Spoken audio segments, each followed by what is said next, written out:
Yep. All right, guys, we are live. Welcome to the season opening Bulluminati podcast, proudly presented by Irish 31. Let's have some fun with this Irish 31. 7 great locations, including Hyde Park, West Chase, Wiregrass, Seminole, Sarasota, West Shore Plaza, and there's also one in Oviedo. So, after Black Friday, after, the Bulls pull off the upset, go hang out at Irish 31 in Oviedo because, you're already there.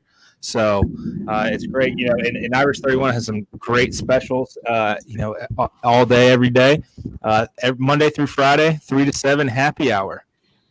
Just that's the play. That is the play right there. 3 to 7, get off work, go have some fun. $3.10 domestics, $1 off other drafts, 2-for-1 well drinks, $1 off all call drinks.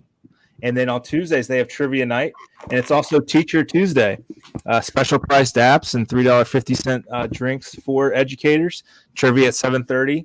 Wednesday, Run Club night. It's free to join, and there are specials, food and drink specials for the runners. Thursday is appreciation for healthcare professionals, EMT, fire, police, $3.50 drinks all day for those folks. Friday, date night, happy hour again, 3 to 7, and then Saturday, football Saturday. Let's go. $3.50 Irish 31 Red Ale, $5 Smirnoffs, $7 Crown Tito's, $3.50 Yingling bottles. It's a lot of fun. And then Sunday to kind of wrap up the weekend before you head on to your work week. Before the NFL kicks off, you've got $5 Bloody Marys, $4 mimosas, $4 screwdrivers.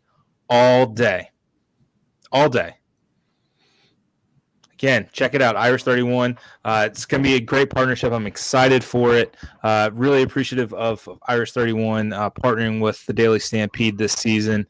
It's going to be a lot of fun. We've got a lot of cool things ahead. October 2nd, the USF Alumni Association will be having their watch party for the SMU game at Irish 31 in Hyde Park. I am pretty confident that we're going to also have our watch party October 28th. It's the ECU game. No one's going to be traveling to Greenville anyway.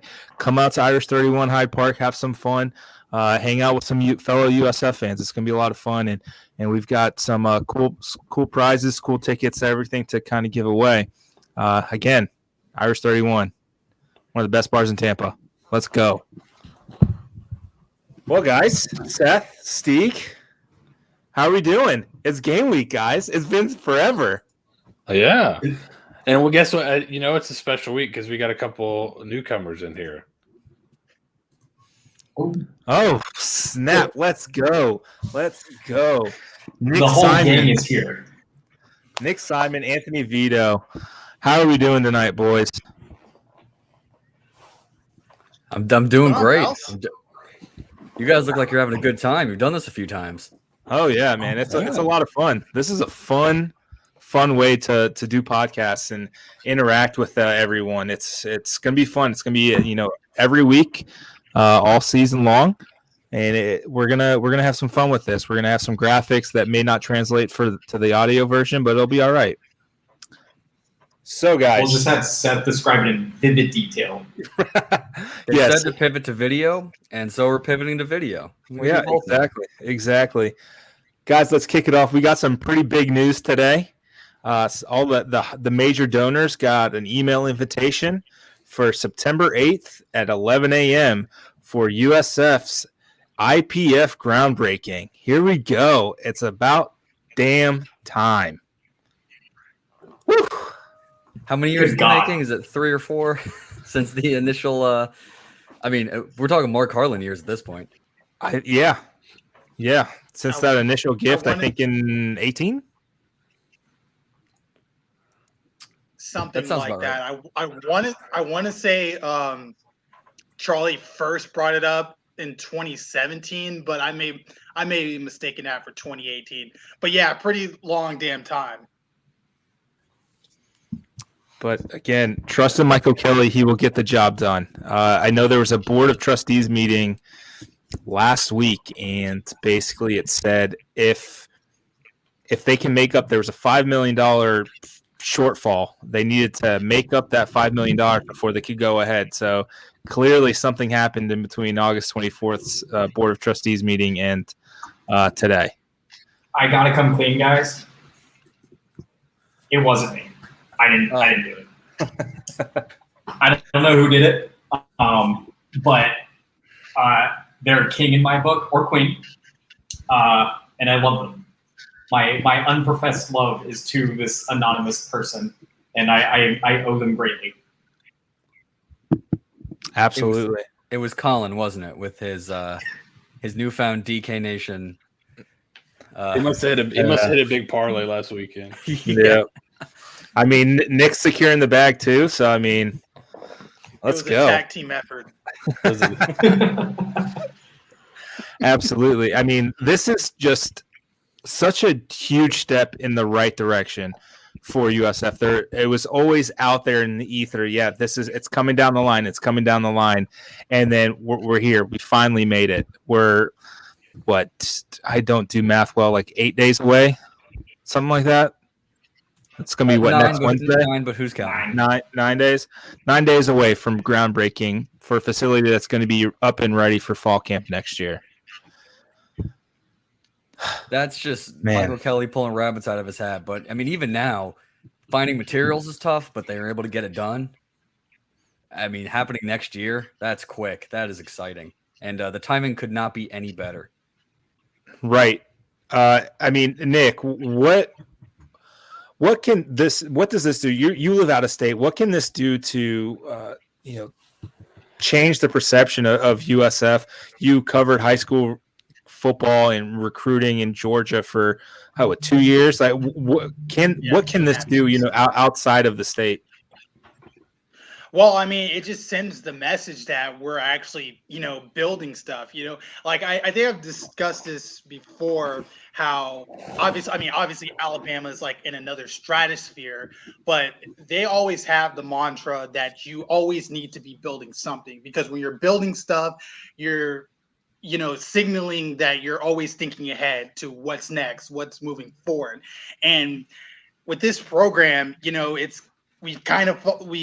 was obviously a point where we kind of fell behind, to the point where even our peers were starting to pass us up on the facilities front. So this right here, we've been talking about this for a couple of years now. This right here is exactly what this program needed. And to be able to finally put the coveted shovel in the ground, that's huge. I couldn't agree more. Steve, you're kind of the young man here. I mean, what does this do for, you're pretty plugged in with the fans and recruits as our, resident guru right now. What can this do for recruiting in Florida, in the city as well? I mean, it sets USF apart, not just in the group of 5, but from the rest of the schools in the state of Florida. And that's going to include Florida State, UF, and Miami here. Little fun fact. So USF's indoor practice facility is going to cost, they kind of estimated it's worth about $22, $25 million, depending on how, you look at the inflation of it and all and whatnot. If you take into account how much the indoor practice facility at Florida State and at UF cost, that was about $15 million. So, of course, they have a little bit of other added facilities to go with that as well. But you're looking at what is potentially going to be the nicest indoor practice facility in the state of Florida, because Miami doesn't have one. UCF, they use all the scrap metal when they tore down the fucking railroad track at Disney World. Like, you're not looking at this is the nicest indoor practice facility that you can get. And so now the fact that it's going to be built within a year, of course, you're still going to have to show the renderings to the recruits and everything like that. But now when they start building it and when you see the shovels in the ground, you can see the whole kind of picture coming together of what Michael Kelly and Jeff Scott have been trying to build here. And that's something that you can pitch to recruits that no one else can. That this foundation, both physically and metaphorically, is being built. And recruits can be a part of it. This is going to be something that is absolutely going to change the projection for USF for the next 5, 10, 20 years. Exactly. It gets them into the arms race, right? That's been the issue since inception. They have not been in the arms race, especially in the state of Florida, especially in that mid-tier group of 5 that they're really in. This gives them a shot. It just at least gives them a fighting chance. They're not bringing a knife to a gunfight at this point. Yeah, and I think it also shows signals of commitment from the administration to the football program, right? Which is important too in recruiting when parents are looking at schools and kids are looking at schools, and when you, like as Nick said, like, why does Alabama always want to be building something? Because it shows not only does it show they're looking forward, but it shows they're committed to, the administration is committed to the football program and committed to athletics. So I think that also is going to only help you in recruiting. And they were doing a pretty good job recruiting just with renderings and ideas and slideshows. Now when they're going to be able to show some actual physical things, I think it's going to help them quite a bit. Absolutely. Vita, is there anything that we may be missing? I mean, you're on campus. You see what things are kind of progressing across the university spectrum. What's been the scuttlebutt that you've heard on campus? Nothing in particular, but what I will say, especially on that side of campus, when things start going up, people start noticing. So it's going to be very once they start getting the infrastructure up, it'll be very noticeable, and there'll be a nice little vibe on that side. And I mean, they've recently built a ton on campus, brand new dormitories, a whole brand new village. I mean, they completely got rid of, the dorms that we all went to, back in the day, Delta, Epsilon, everything, put brand new facilities up. And once those come up, you start seeing more interest from more students. So I think you'll start seeing more interest from the student body on that you're committed to athletics. And I know that that's been something that's there, and it's something to be said that we have an interim president right now, and that's still going through. That just shows you what Michael Kelly's pull is as VP of athletics, and he has a lot of respect on campus. So that's always a good thing, but looking forward to seeing it. And if I can, drive by and see anything interesting, I'll let you guys know. Yeah, you gotta tell us when the cranes start coming out, and there's big toys of Tonka trucks and whatever just kind of plowing through the athletic center. It's always fun when they do these buildings because it's a lot of moving dirt around for like a month and a half, and then all of a sudden you get that first post in, and it goes up in like 2 weeks. Right. And and driving by USF on my way to work now, and on Fowler, that research park, whatever, that research building that they're building, like between July 5th and today, I mean, the difference is astronomical, and I think they're going to be making sure that this thing gets done in a good amount of time. So, maybe they can even, get it up, in the summer or something before fall camp, so these kids can really get used to it and have some fun. And I was just thinking today, as right after it kind of the news broke today, there was just a massive thunderstorm right in the area. Like maybe 2 hours later, I'm like, man, hopefully they weren't practicing, because they would have had to go inside. So it's just one of those things where high school football in Florida has to deal with it, and it's only right that USF finally doesn't have to deal with that stuff next year, and it's going to be a lot of fun. Moving on, guys, we've tiptoed around it, we've talked about it, but 3 more sleeps until USF football is back in action at NC State Thursday night, ACC Network, 7:30, I think. Right? Yeah, that sounds about right. Mm-hmm. Yeah, I think so. Man, let's go! What an exciting time for USF. Regardless of the outcome, football's back. We had no idea at this point last year what the season would look like, and now, a year later, we've got a clue, and that's what I'm excited about. We have an idea what the season may be like. I know we would all love the vaccination percentage to be a lot higher than around 80%, but what can you do? Wolfpack, Bulls, college football. I know Steve knows what I'm talking about. So when's the last time that we opened up or USF opened on a weekday? I'm actually really loving the timing. This is great radio. Who knows? You would think I asked the question, I would have had the answer, but I did not. Why ask questions you don't know the answer to already? Now you make us all look stupid. Someone in the comments, look it up. Look it up. Well, guys, I do know one thing. USF on Thursday night, horrendous. If you couldn't remember, Thursday nights have been a bit of a bugaboo for USF football. I believe they're 6-18 lifetime on Thursday nights. They're 0-2 in their last 2 Thursday night games. Let me make sure I got this right. I think their last win was Tulsa in 2018. So that's not great.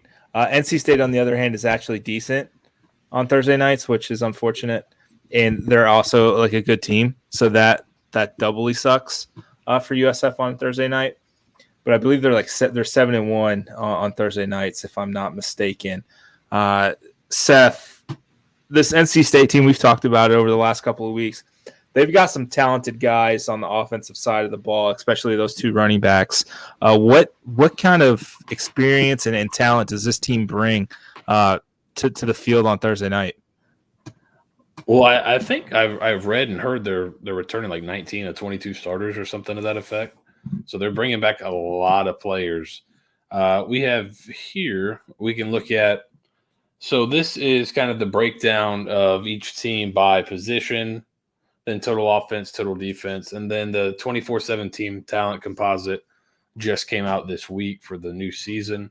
So the position numbers are kind of they were kind of put together by a group called CFB Winning Edge. So if you're somebody that's wagering on games, you need to check out CFB Winning Edge. They're on Twitter as well.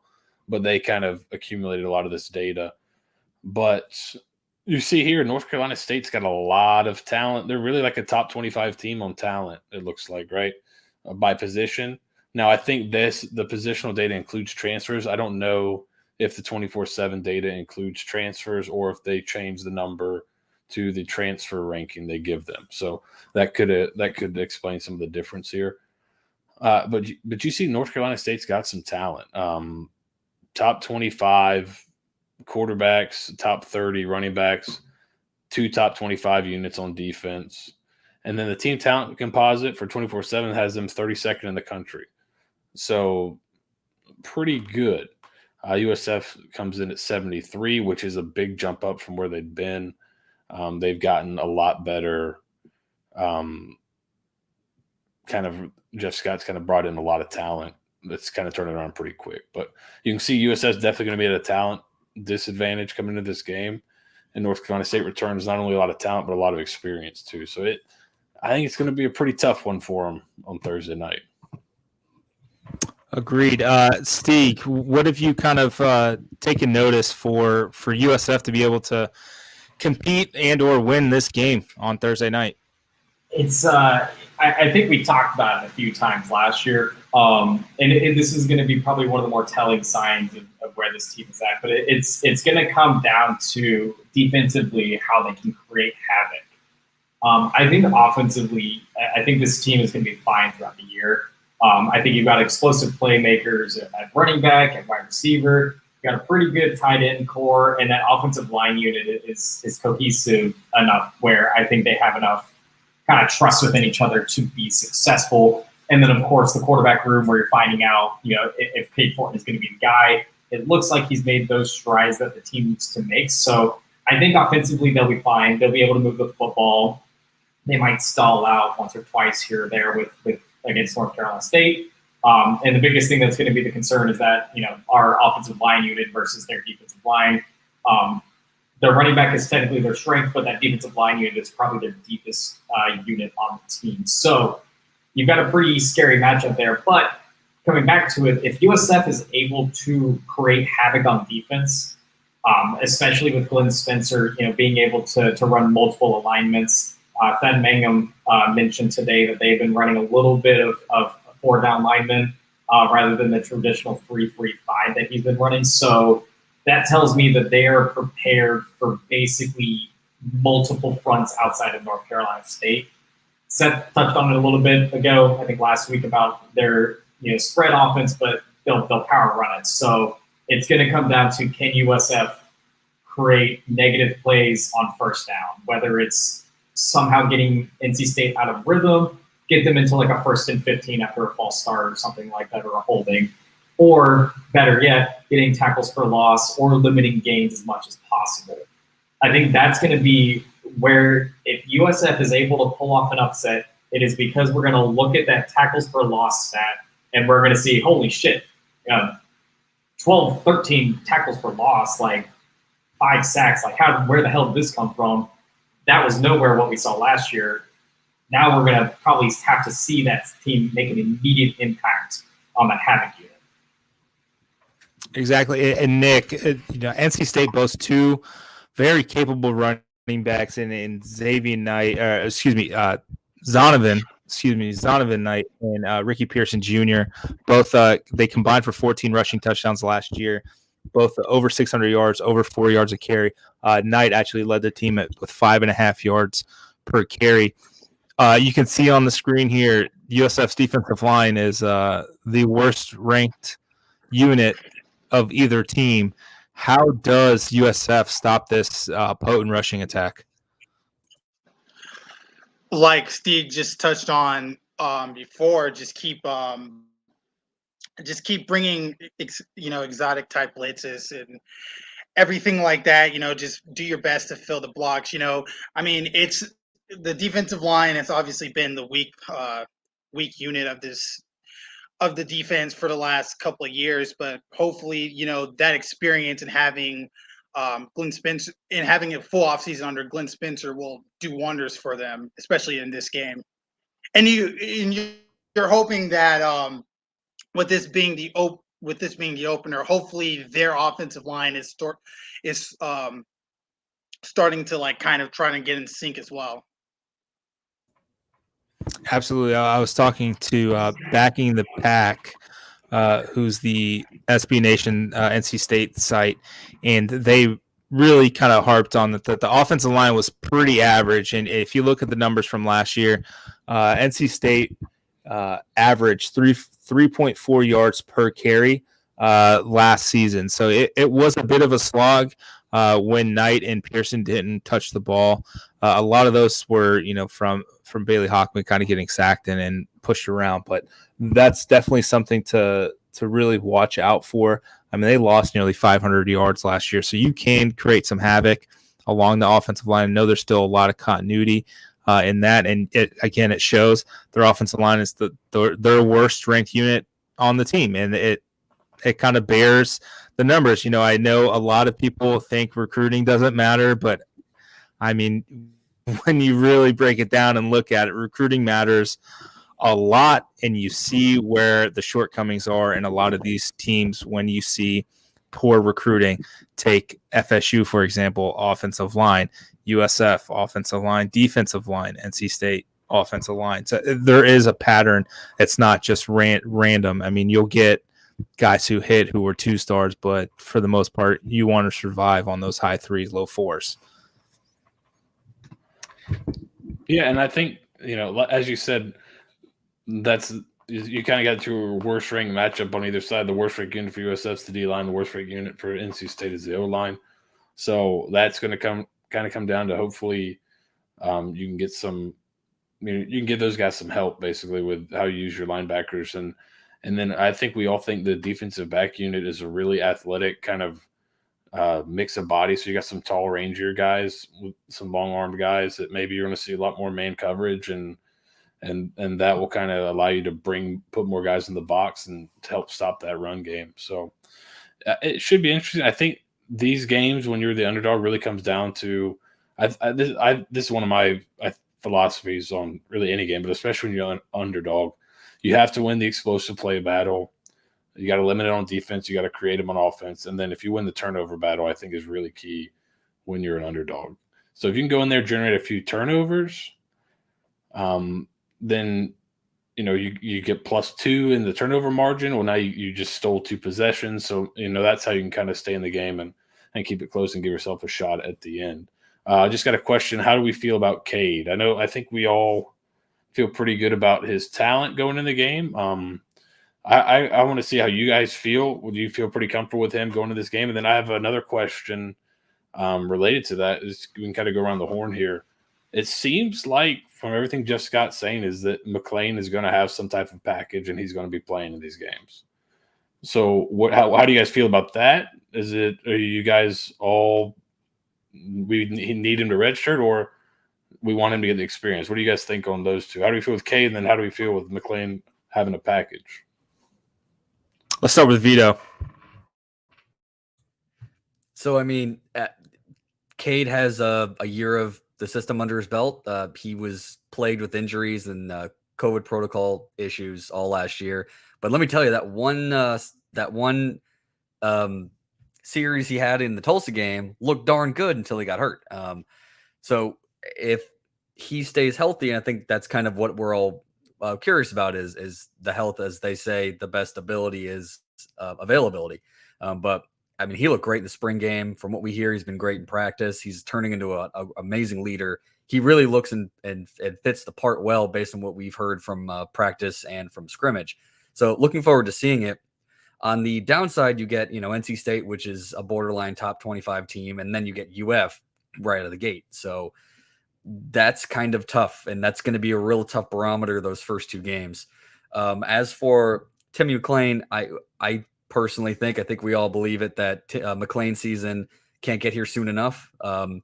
What kind of packages they have for him? I remember watching Quentin Flowers his freshman year get certain packages, and unfortunately it burned his red shirt. But now the red shirt rules are different.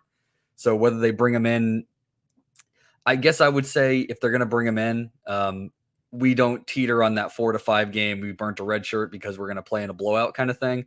If he's coming in because they have something very specific they want to run with him, I would love to see it. And I think it's a really good idea. Jeff Scott and Charlie Weiss Jr. said the same thing. We're going to get the best players out there and get the guys in the best position to win. So hopefully we see that, but hopefully it also means we're playing competitive games. So we're not, putting true freshmen in at garbage time. That would be my only concern there. But I'm looking forward to Tim McLean. He looks amazing in the scrimmages and the videos we've seen. And he could be an electric guy, and he's wearing number 9, and USF has a good repertoire with having players wear number 9. So absolutely. Nick, look forward to it. What do you think? I think this is a good spot especially for Cade to start, because he's already played. There's familiarity because he's already played NC State when he was over at North Carolina. But just overall going into the season with him, even going back to last year, he's always been like Jeff's guy, right? And he was one of the first dudes that Jeff really brought in and recruited here at USF. And throughout the entire process, even going to last year, if you paid attention to his press conference, he's trying to will someone to really grab the starting job. And that person that he had in mind was Cade. And unfortunately, like we mentioned before, he just kept running into injuries and COVID problems. But ever since January, it seems like, back in the spring, we were talking about this quarterback battle, but, in hindsight, it's always been his job to lose, and he's really grabbed it. So, so I feel pretty good with him going in. I think that is a good approach that Jeff is taking, really kind of trying to lock in on one particular guy and riding him, for basically almost the entirety of the season. You don't really want to get bogged down into another quarterback carousel like we did last year. But on the flip side, though, obviously everyone's excited about McLean. Everybody, including the coaching staff, recognizes that he's the future. If you pay attention to all of their social media videos and all the different pictures they're putting him front and center. So it's clear what they're going for. So whether I'm actually not really concerned about burning his red shirt or anything like that. And, if he can play and like he can definitely make a difference, whether it's 3 games, 4 games, 5, whatever, like definitely play him. I agree wholeheartedly on that. Cade won the job fair and square. He absolutely crushed it in the spring and just carried it over to fall camp, right? And there's been talk. It's always been kind of known that Cade was Jeff Scott's guy, and this is his first time being able to actually do something about it. I do worry that Cade Fortin does have a bit of an injury issue. We talked about it last week. I talked about it in the article I posted today. He's never stayed healthy unless he was in the transfer portal since his senior year of high school. There's always been some issue that came up. Unfortunately, there's always been an issue. He broke his leg his second game of senior year of high school. He had multiple injuries at UNC, prior to transferring and losing the job to Sam Howell. And then obviously last year had COVID and then got hurt at the Cincinnati game and then got hurt in the Tulsa game. And the Tulsa game, as you mentioned, it was the best he had looked. He looked very good on the drive, very comfortable, was running around really well, and then just went shoulder first when you switch your slits. I really do worry about him being able to stand a 12-game schedule, and it's why you have 3 other scholarship quarterbacks. It's why the coaching staff brought in Jaron Williams, even though by all accounts he may be the 4th guy on the depth chart right now, just because he was out of football for basically a year, and he's learning a new system. But there's still talent in that quarterback room behind him. I mean, we all know how I feel about Timmy McClain. I think he's going to break every single USF record ever. This kid is just electric. I can't wait for him and Jimmy want to team up and really take over college football. So I'm excited to see what they do. I think, Nick, you're right. Who cares if they burn the red shirt this year if it's effective and works well? Get him some reps. There's nothing bad that can really happen, right? Unless he loses a limb. Get him the reps and have some fun with him.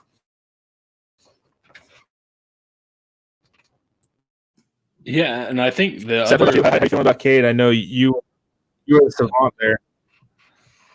Yeah, I had Cade Fortin stock last year, and I held it. And I think he's really talented. A lot of physical talents. He can really throw the ball. And then once you heard the coaches talk about how he is mentally, then that kind of is the thing that kind of really sold it for me. So I'm really interested to see him play this year. But McClain having a package is something we've been talking about for a few weeks now.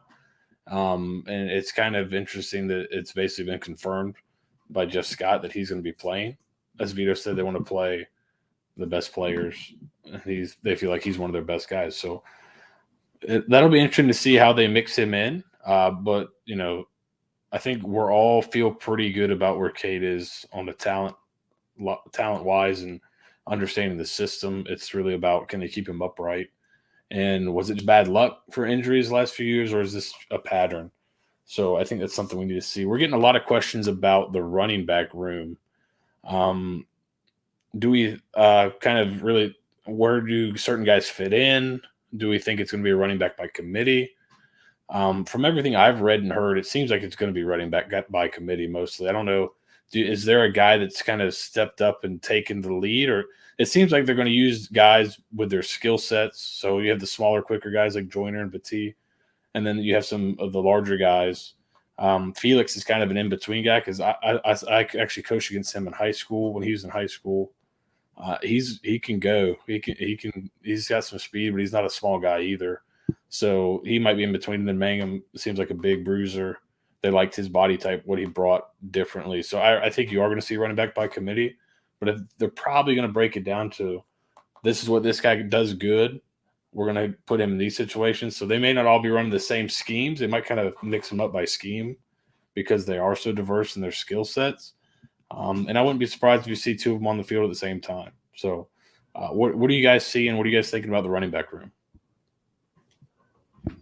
Yeah, I think you're right. I think they're going to try to utilize their skill sets. And the one reason, or one of the reasons that Jaron Mayhem is here is because Leo Parker tore his ACL, and they needed a big back who can pass protect. And the team Joyner are on the smaller side and did struggle with pass protection last season. So having a bigger guy who can do that, Darren Fields was supposed to be that guy. But hamstring injuries kind of really hurt him in the long run there. So getting him in, and from all accounts, he's been absolutely crushing it. Kelly Joyner as well. So I'm excited to see, where this room goes. We talked about last week. There's so much more talent on this roster than there has been in 2 or 3 years, and I'm okay with the plug and play with whoever it is, because they're still talent. And I may be completely off here, but guys, Nick, Vito, what are you thinking right now about this running back room, where it is now compared to?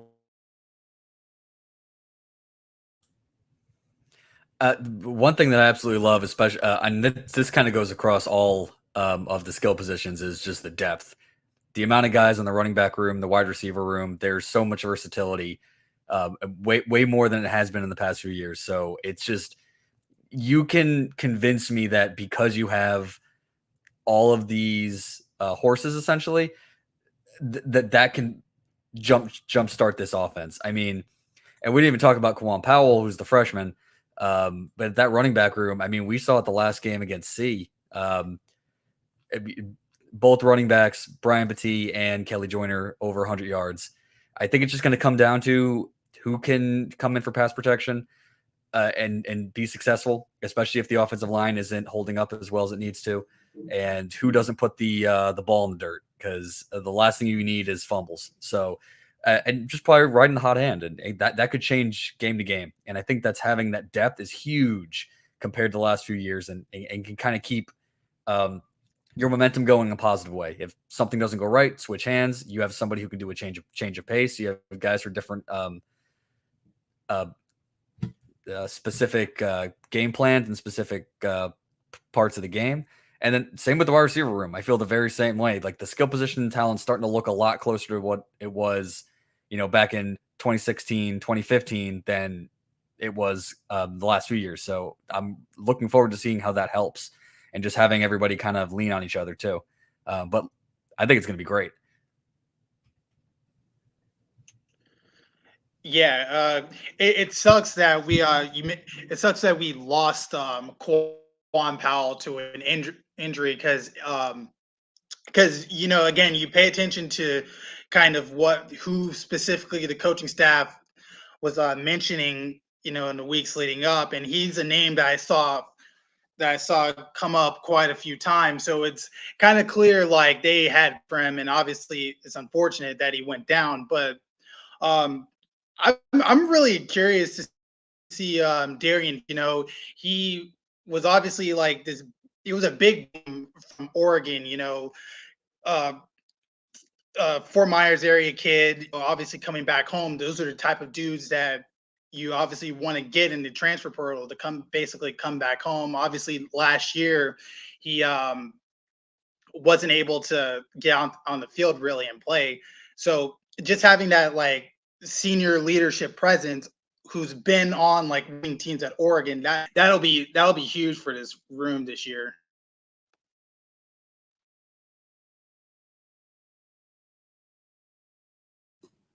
Yeah, I agree. I think how's my audio right now? It sounds all right now. Usually once you get into it, it starts to fizzle a little bit. That's weird. Well, that sucks. Week one jitters, guys. The internet's thanks, Spectrum. The internet's on the fritz. But go ahead, Seth. I just wanted to see if it was okay. Yeah, I think Felix is a guy that's getting lost in the shuffle a little bit. He was really to Nick's point, he's really talented, and he's a guy that was highly recruited, went to Oregon, played a little bit out there, but he's a guy that has a rare combination of pretty good size, and he's explosive. We had where I coached when we played him, we had a lot of guys that were fast. We weren't always huge. We have a lot of speed, and he was running away from dudes with ease when he got out in the open field. So he's a different kind of dude. I think he's really talented. So we'll see how he does. Next question is, how's the offensive line? I think it's, we'll see. This is a unit that is not one of the most talented on the team, but it's kind of better than you think in terms of talent. I think we saw they're 67th in the country, so really middle of the road in terms of talent offensive line-wise. But they return a lot of guys, and they return some cohesiveness, and they return a lot of starts in the system. So you're kind of hoping that cohesiveness leads to better play this year. And then they could, when you have a better quarterback and receivers, you can also scheme around your line a little bit more too. And having McLean and even Fortin's got a little bit of mobility. You can scheme around your offensive line a little bit more if you can get guys that can win in man coverage, and you can use the quarterback run game. So I think that'll be kind of a key. See if that cohesion helped them improve, and then if not, can you scheme around any issues you might have? Steve, did you have anything to say about the O-line or the running backs? There it goes. The O-line is I feel like one of those units just on any team that gets better as it ages. It's not one of those positions where you can kind of plug in a new guy and, things get better. It's not like you can just kind of repair that kind of stuff really quickly. So the more that these guys, get playing time next to each other, the better the unit's going to perform. Of course, if they're straight up not talented, that's one thing. But we know that the unit is talented. It's just they have to learn to play together a little bit more, trust each other, trust the guy next to you is the big thing on the offensive line. And then obviously communication as well. So I think the offensive line is going to be improved this year. I think, in any cohesive offensive line, you usually get year-to-year improvement as long as no one kind of leaves like that. So I'm excited to see that. In this running back room, on the other side of the coin, is one of those things where you can really plug and play a guy. If you're getting a guy like Kelly Joyner who's, not hitting the hole as hard as he normally does, or you're kind of concerned over, his pass protection and his vision or anything like that. There's really no harm in doing a roaming back like committee. You obviously don't want to kill a guy's confidence if he's hot, but that's where you can kind of come in and say, all right, we're not beating them on the outside with Kelly Joyner and Brian Battie. We gotta game plan something else. We gotta, go 21 personnel and start to pound the rock with Jared Mangum. And even Darian Felix, like you mentioned earlier, has that size. So you can really kind of scheme to whatever strengths or whatever weaknesses the other team's defense has. So I think this is a good unit. I don't want to call it a running back by committee because I feel like that's kind of like playing a 2-quarterback system, but you can definitely be more flexible than you were last year, where you really only had speed and more speed and then young speed, and then Darian Felix, who couldn't stay healthy. So I'm excited to see what this running back room is capable of this year. And on the flip side of that, NC State's trio of linebackers are going to do everything in their power to stop USF's rushing attack. And they've got some pretty capable linebackers. Payton Willis, who's a redshirt sophomore, had 108 tackles last year. And he led the team in tackles for loss with 11.5 and chipped in 3.5 sacks and had 2 interceptions. The kid does it all. And then just right behind him, Isaiah Moore, he had 94 tackles, 11 tackles for loss, and 3 sacks. And then rounding out the group, Drake Thomas, who had 58 tackles, 9.5 tackles for loss, and 3 sacks. So the 3 of them combined for 9.5 sacks, which is 2.5 sacks more than USF had all season long. Granted, NC State did play more games than USF, but you can't get out-sacked by 3 people over the course of a season. So there is that, not going for USF. Those 3 guys are vital for what NC State can do defensively and stopping USF, running, stopping the tight ends, Mitch Brinkman and Gunnar Greenwald. There's some talent there. They're going to be key for USF to stop and mitigate some of the havoc that they can create. Yeah, I think they also had a really good defensive tackle in front of them last year too. I think it was an NFL draft pick. That helps free those guys up a little bit too. So maybe, without that guy there in the middle, maybe it'll be a little bit easier to get blockers up to him. I don't know, but like you said, it's a really good production from them last year. Statistically, seems like they're pretty good players, so they'll be definitely a group to watch. I think a key matchup. Obviously, they all seem like they're. You kind of start going through them. Like, oh yeah, well this. But if you can win some one-on-ones outside and kind of loosen up the defense a little bit, that'll make everything a little bit easier. Because what teams did last year and what teams did the year before and what they're going to keep doing is if you cannot win one-on-one outside, they'll just play man coverage and load up the box, and now you can't run or pass. So you got to win those outside. I think USF has the quarterback play to be able to do it, and I think they have the receiver talent to be able to do it. Question, will we see 4 receivers on the field? I think that's possible. I think they like to be in 11 personnel, so that's 1 back and 1 tight end. I think that's and 3 receivers. I think that's probably the preferred personnel, but you may see with all the talent at receiver, you may see some 4 receiver sets and maybe some 5 receiver sets or maybe 3 receivers and 2 backs. I think you're going to see more personnel groupings this year than maybe you did in years past. And they're going to have to use all of them to kind of try to get some of those linebackers you mentioned off the field. Agreed. Could this be a trap game for NC State? I believe they travel to Texas A&M next week. So could it be a trap game? Or excuse me, Mississippi State. The 2 maroon colors are basically the same. They do travel to Mississippi State next week. Is it a trap game? I'm just kidding. It's not really a trap game for NC State. They're very well coached. Blah blah blah. But maybe it's worth mentioning. That's a very real thing. Maybe you game plan for Mississippi State and trying to figure out how to stop the Mike Leach more so than worrying about USF. So you can get him sleeping. You never know. And I think it's interesting that Jeff Scott does have familiarity with their program. Being at Clemson, this is the same head coach that's been there for a while. So, maybe he has some insight into how they like to do things that he was able to take advantage of at Clemson. Obviously, the talent level is not the same, but the schemes can be similar, and maybe you can take advantage of that kind of insider knowledge there. Right, you mentioned Dave Doran. He's been there for 9 years, and he's second all-time in wins at NC State with 55. So there's definitely going to be a lot of familiarity with Jeff Scott and in this.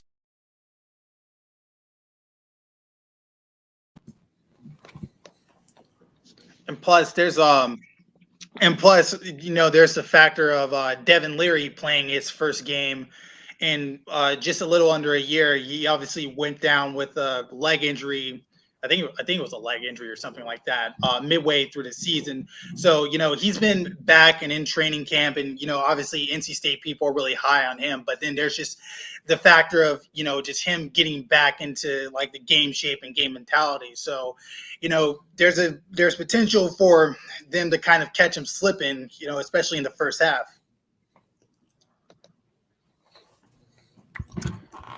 Right. And Devin Leary was very effective when he played. He played in 4 games, threw 8 touchdowns, 2 interceptions. And that was something that Bailey Hawkman really struggled with. He threw a lot of interceptions last year for NC State. So forcing Devin Leary to maybe speed up his process early on in the game, creating some havoc early on, maybe planting a seed of doubt that maybe he's just not quite back, I think may be key for this defense. Yeah, we talked about what defenses may do against USF. Maybe USF pulls the same kind of playing out on NC State. We kind of, when you looked at their team talent, receiver and tight end was not one of their higher groups on offense. I think offensive line was last, and that was the next group that was in the 40s in terms of talent, where quarterback and running back were both in the 20s. So maybe you say, you know what, we're going to play man. We're going to load the box. We're going to dare you to complete tough passes, Devin Leary. Welcome back to college football. So maybe you see some of that. Maybe you see some blitzing early, man coverage, really play aggressive. I think one thing we saw last year is Jeff Scott's not afraid to be aggressive. And so I don't think he's afraid. He's not going to come in trying to cover, right? He's going to come in trying to win. And sometimes you got to go high risk, high reward. So maybe they come out and they play really aggressive on defense and say, hey, you're going to have to hit these tough throws. If you do, congrats. And if you don't, now we got ourselves a ball game. Exactly. Daniel Chapman asked a great question. What are the keys to keeping it within the 18-point spread? USF was 5-4 against the spread last year, even though they were 1-8 overall. USF, they can get blown out, but they were good at winning you money most weeks. So that's where I think Nick, you may be more versed in the betting world and the odds world now that you're over at DK Nation. Combining your knowledge of USF plus the betting atmosphere, what would your keys to the game keeping it?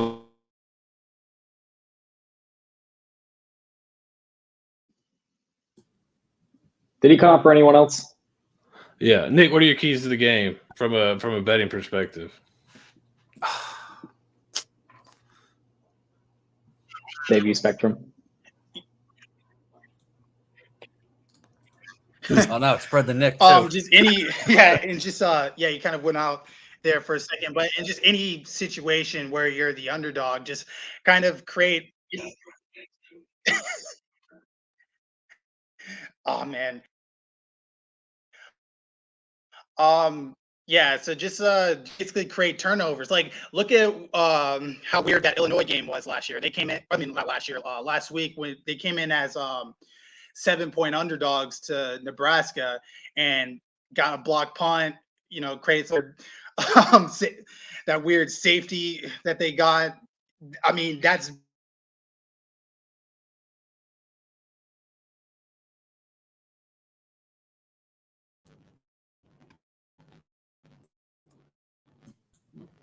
It's pretty brutal right now. I don't know what's going on with everyone's internet. Maybe it's just me and Nick. I don't know. Yeah, it's so bad. I think it's not great. I think Nick's on the right track. They're right. Create turnovers, steal some possessions. Nick, if you're back in, just jump in whenever. But I think that's kind of the recipe, right? Steal some possessions on defense. Give yourself some short fields on offense. If you win, the explosive plays, turnovers, right? 3 factors. I think if you win this, you're going to win the game. If you win explosive plays, turnovers, and average starting field position, if you win those 3, you got a really good chance to win the game. Third down conversions is another one you could watch as you're watching the game. But I think where Nick was going was if you can get some of those turnovers, you get some extra possessions, you get yourself some short fields, maybe you block a punt for a touchdown, maybe return an interception for a touchdown. Those kind of plays are the ones that can really help you pull that upset and pull that cover. So I think Nate's gone. Steeg, what do you think USF needs to do to cover? We're going to try your internet here. It's just internet roulette right now. We're going to try yours. It's fantastic. It's we're getting back into the swing of things, with Zoom. But I think we kind of already touched on it a little bit. I think it's being able to score points in multiple. It's going to come into play here. Am I out? No, it's you're good. Keep going. I think if last year USF wasn't very multiple when it comes to scoring points. A lot of times it just run the football. So I think being able to score passing touchdowns here, being able to get, defensive touchdowns, whether it's a fumble recovery for a touchdown, interception, pick 6, whatever it is, or even then, getting a blocked punt, getting a kickoff return for a touchdown, kind of whatever it takes to create multiple ways to win the game. I always think back to that Georgia Tech game in 2018 where, I think USF much of an underdog, but no one really kind of gave us a chance against Georgia Tech, kind of across the board. But you get 2 kickoff returns for a touchdown. Now you're starting to look like you're back into the game a little bit, even though you gave up 2 massive plays. So I think that's where USF can pull off the upset, is not just relying on the offense to score points here. And I think now that you have a dedicated special teams coach that is doing pretty good, it looks like, and you got a defensive coordinator with a full year under his belt, knowing damn well what needs to happen, I think that's kind of, we're starting to see the recipe kind of getting put together here, at least, at first. What happens when kickoff happens could be completely different, though. Yeah, and I think the special teams suffered last year because of the kind of having to cycle so many different guys through on those teams. So you didn't really get to see the full effect of having a dedicated special teams coordinator last year. I think that's something you'll see this year without all the COVID, hopefully without, guys being pulled out for COVID and contact tracing and things like that, where your practice time is all screwed up and that kind of thing. You're having to replace guys on the kickoff team the day before the game.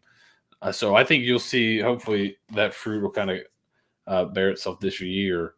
Nick, are we ready to go back to you so you can finish your point? I think you were right. You're making a good point there.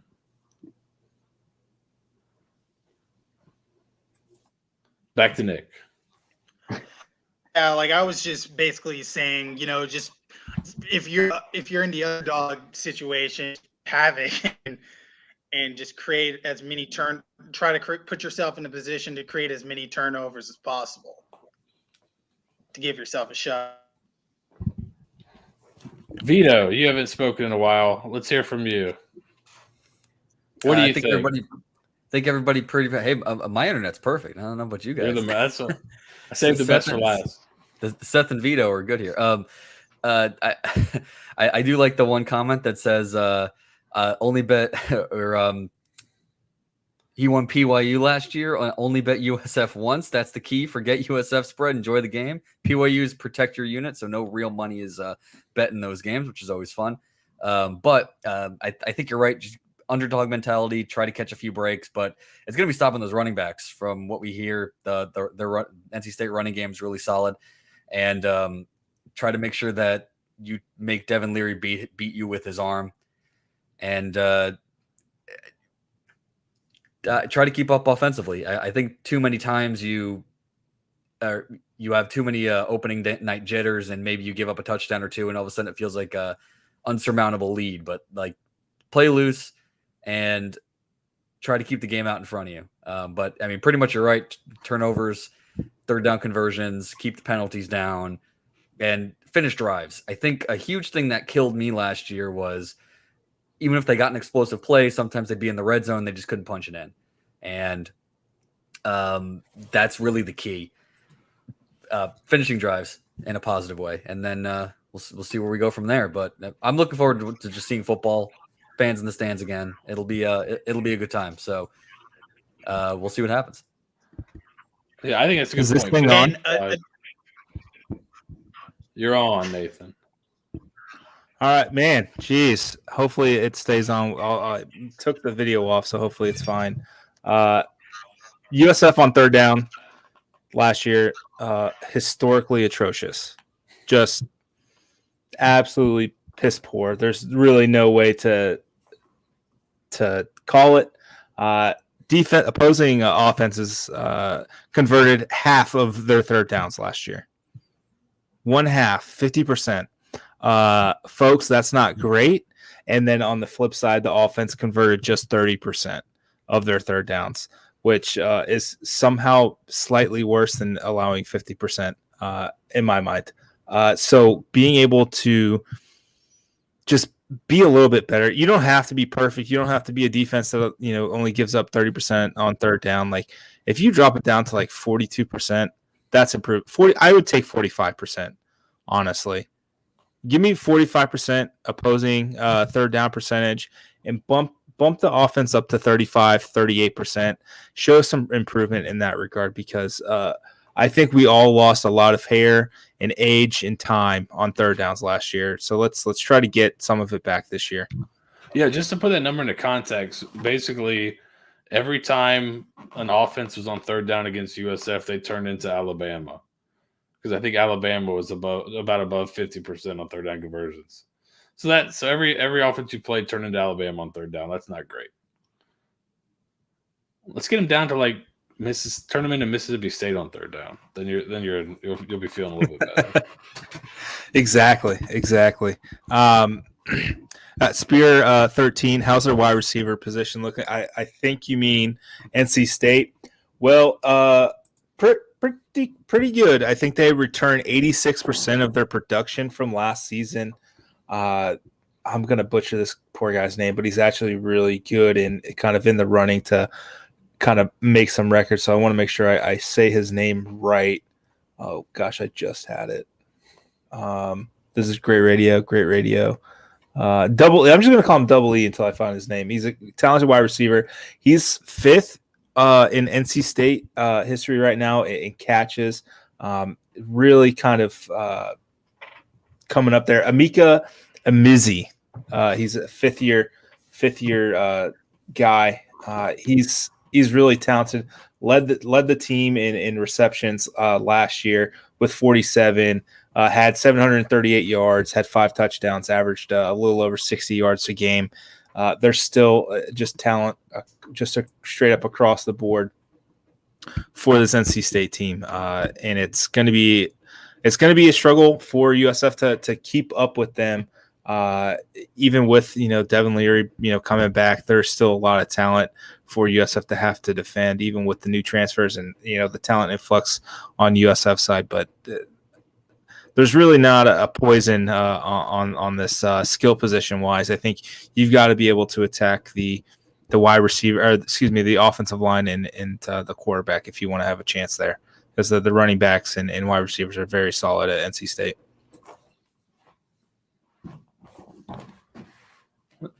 Do we want to make some predictions? We've been on for about an hour. Are we about ready to get out of here with us having to battle week 1, battle the internet? So yeah, the internet's up like 5-0 right now. So yeah, let's end on hopefully a high note.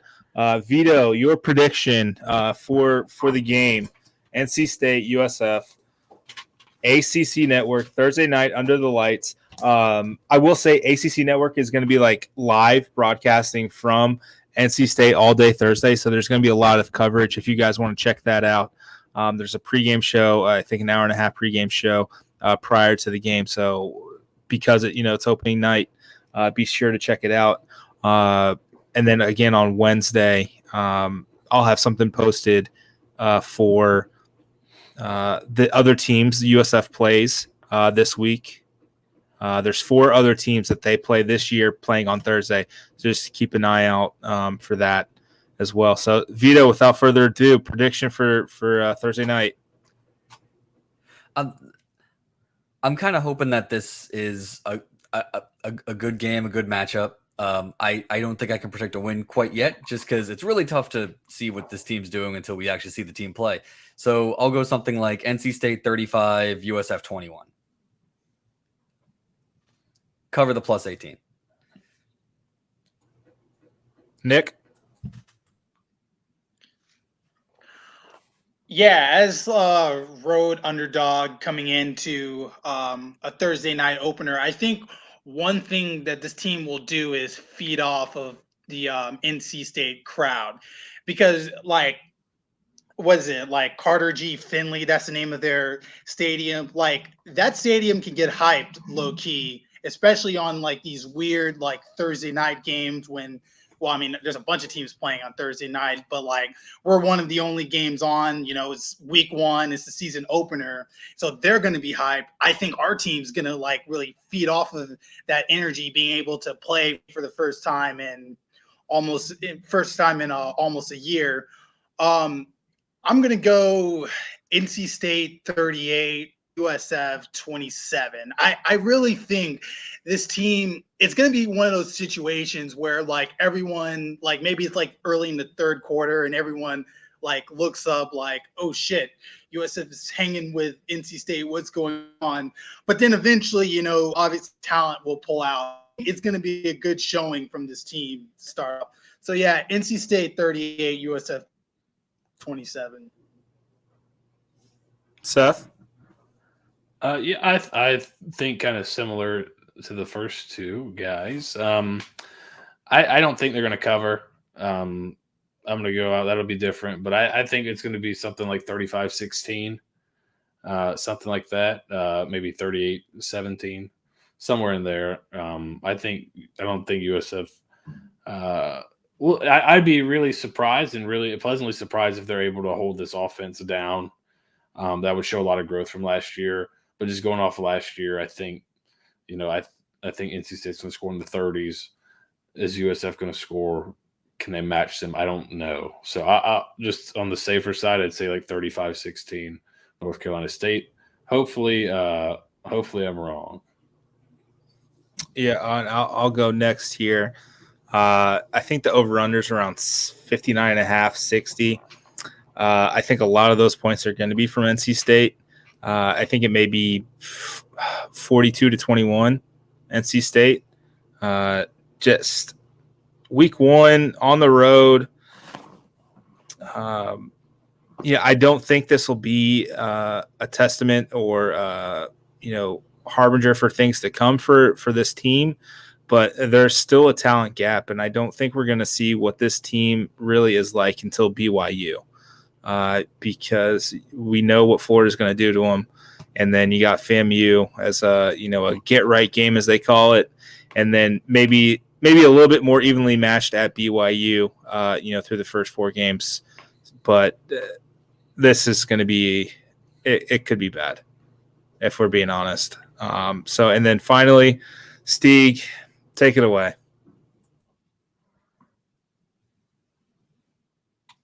Well, I do a lot of thinking. It may not be good thoughts sometimes, but I like to think that I can think good things and do good things and create a positive environment for everyone. I like to bring up just a fun fact for you guys. The last time that Jeff Scott played North Carolina State, he was with some small ass fucking school in South Carolina, Clemson, something like that. But he beat North Carolina State 55-10. And I know last year I did this whole 56-7 thing, every single game. And we got close sometimes. We got really close sometimes. We had them on the edge during the Memphis game. If UCF didn't score as many points as they did, I think we were really close in that game as well. So I'm done with the 56-7 thing. It was cursed. It brought bad juju to the team. I'm done doing these outlandish predictions. Just kidding. USF wins 55-10. Jeff Scott revenge game. He comes back to Carter Finley, kicks some ass, chews some bubble gum. And you know what? Score doesn't matter because we're building the indoor practice facility starting next week. And that's all that matters. Amen, fella. Amen. Absolutely. To put a bow on this, interesting week one version of the Bulluminati podcast. Guys, if we were just doing this via Zoom, we would have stopped and figured out what was going on with the audio. But since we're live, you got to just roll with it, and we'll figure it out. Probably, I don't count on it. So it'll be fun. This has been the Bulluminati podcast for Seth, Nathan, Stieg, Vito, Nick. It's been a lot of fun. Let's maybe catch a dub. Probably not, but why not? This has been the Bulluminati podcast, proudly presented by Irish 31.